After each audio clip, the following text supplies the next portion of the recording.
Hi friends, అందరికీ వినాయక చవితి శుభాకాంక్షలు. ఈరోజు నేను చేయబోయే రెసిపీ మైసూర్ పాక్. దీన్ని ఎలా తయారు చేసుకోవాలో ఇప్పుడు చూద్దాం. దీన్ని చాలా ఈజీగా రెడీ చేసుకోవచ్చండి. దీనికోసం ముందుగా ఒక హాఫ్ కప్ నువ్వుల నూనెను తీసుకోవాలి.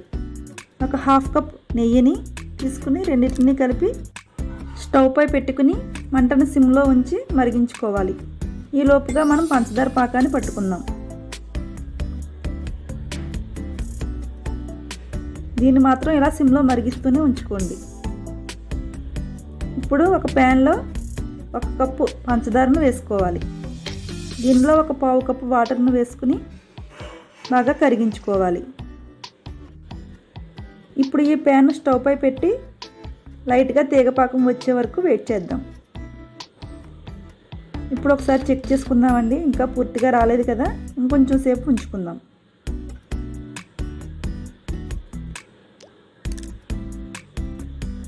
చూస్తున్నారు కదండి, ఈ విధంగా లైట్గా తీగపాకం వస్తే సరిపోతుంది.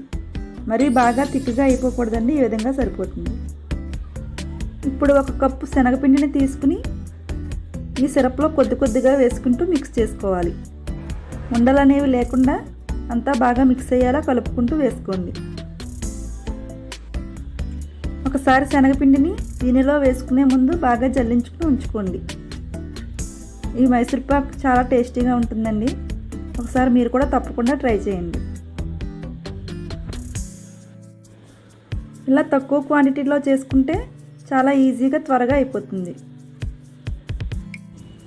మనం వేరొక స్టవ్ పై నెయ్యిని మరిగించుకున్నాం కదండి, ఆ నెయ్యిని అలా మంటను సిమ్లోనే ఉంచుకుని ఇలా కొద్దిగా దీనిలో వేసుకుంటూ కలుపుకోవాలి.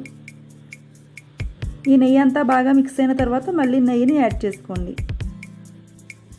ఇలా నెయ్యిని కొద్దిగా యాడ్ చేసుకుంటూ ఉండాలి. నెయ్యి అనేది అంచులను వదిలే వరకు ఈ విధంగా వేసుకుంటూ ఉండాలి. ఈ విధంగా నెయ్యిని మరిగించుకుని పోసుకోవడం వలన మైసూర్ పాక్ అనేది గుల్లగా వస్తుంది. దీనిని బ్రౌన్ కలర్ వచ్చే వరకు ఇలా ఫ్రై చేసుకోండి. నెయ్యి అనేది అంచులను వదిలే వరకు, ఇది బ్రౌన్ కలర్ వచ్చే వరకు ఇలా కలుపుకుంటూనే ఉండాలి.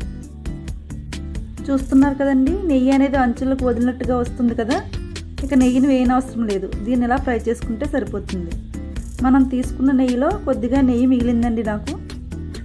ఇప్పుడు ప్లేట్కు నెయ్యి రాసుకుని ఈ మైసూర్ పాకు దీనిలో వేసుకోవాలి. దీన్ని ప్లేట్లో వేసిన తర్వాత పైన ఎక్కువగా గట్టితో నొక్కకూడదండి, అలా అయితే గట్టిగా వచ్చేస్తుంది.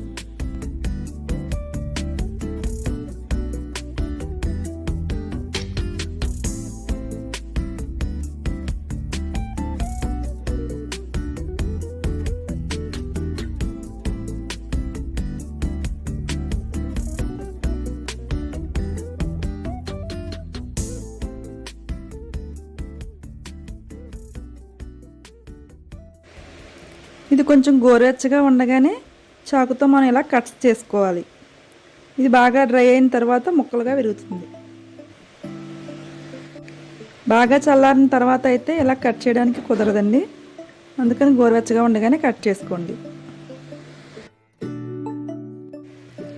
ఇది ఇప్పుడు చల్లారిందండి, దీన్ని ముక్కలుగా విరుచుకుందాం.